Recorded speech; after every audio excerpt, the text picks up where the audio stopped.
Look, guys, there's a part in the trip circuit that's not shown in the drawing in front of you, and you won't see it often, but in my Jerry suit, I also want to tell you about it so you know.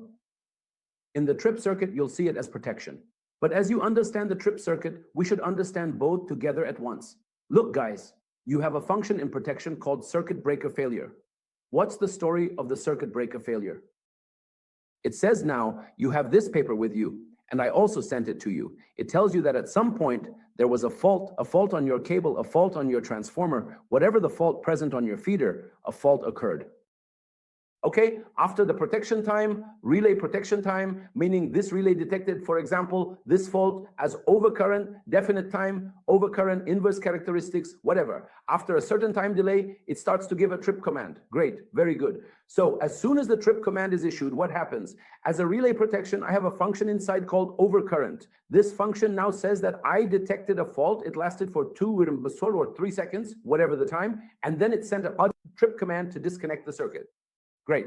And a nice trick, at the same moment, inside the same overcurrent relay, there is another function inside the same relay, or it could be a different relay, that starts to notify it. This function is called breaker failure to trip.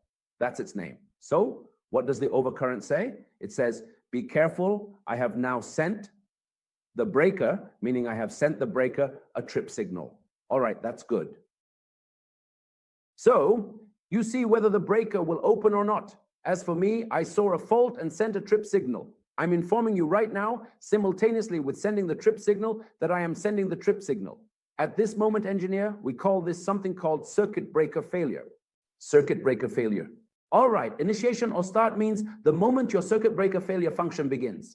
The first thing is that circuit breaker failure operates by receiving an initiation or start signal. Someone has to tell it to start working. It doesn't have anything to do with the voltage right now. It doesn't detect the voltage. There are other functions that detect the voltage, and all it needs is to receive information from the protection function that says, no, keep in mind, there is voltage. All right, good. Then engineer, as soon as you receive this information, of course, we will understand this more in the feeder protection course. But here, I'm explaining it to you just to tell you what happens. So now, as I told you, you might receive an internal signal or wait, meaning from within the same relay, or it might come from an external binary input. All right, that's great. The important thing is that regardless of this, you receive a start signal, right? That's great. As soon as you receive a start signal, what will you do? You will check the circuit breaker to see if it is open. All right, good. So you will check the circuit breaker on to see why it hasn't opened. Because at the same moment it receives the start signal, it will simultaneously check the breaker. Surely the breaker hasn't opened, so it waits for a specific time, which is the circuit breaker's opening time. There is supposed to be a set time for the breaker to open. Additionally, after the breaker opens, there is arc quenching or arc extinction time, which is the time it takes for the arc to extinguish, plus a margin of 5 to 10 milliseconds. This introduces a time delay within the protection delay, which we call the circuit breaker failure retrip time. And the protection is why we call it the circuit breaker failure retrip time. All right, the important thing is that after this time passes, you check whether the breaker has opened or not. You set a certain time setting next to it and check if the breaker has opened. If you find that the breaker has opened, then it's okay. If you don't find that the breaker has opened, what does this function do? It goes and performs a retrip, meaning it sends another trip command to the circuit breaker on the other trip coil. Is that clear? On the other trip coil? Great, nice. Meaning there might be an issue with the first trip coil. So you give a trip command to the other trip coil. Now, if you give a trip, do you decide that the breaker hasn't opened? No, you still have to wait for another period of time, which we call the backup time. After this time passes, you check whether the breaker has opened or not. So if the breaker is 100% open, but it hasn't opened, then I now have a decision that this breaker is not intending to open at all. The solution for me is to implement backup protection, meaning as a breaker, I can't isolate this fault. So all the other breakers connected to the same bus bar with me should trip. Why? Because they will continue to feed the fault through me, and I can't open. Is that right or wrong? Right, very good. I don't want more than these 2 pieces of information from everyone. Also good. So what does it do? It tells you, very good. Okay, I do something very simple. What is it, engineer? Now, let's say a trip occurred, as I will draw it for you now. Here, a trip occurred. Here, sorry. What happened with the trip and the contact? And did the contact close beautifully? Engineer. I told him it was beautiful. He said it was beautiful.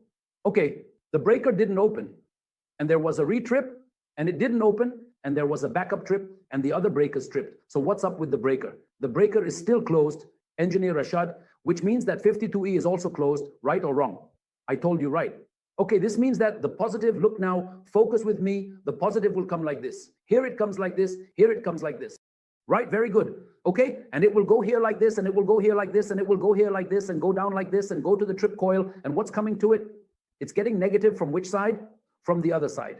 Okay, you might say, Engineer Rashad, as soon as the breaker opened, when the breaker opened, the 94 should have reset because there's no current anymore, no fault current. I tell you, that's correct.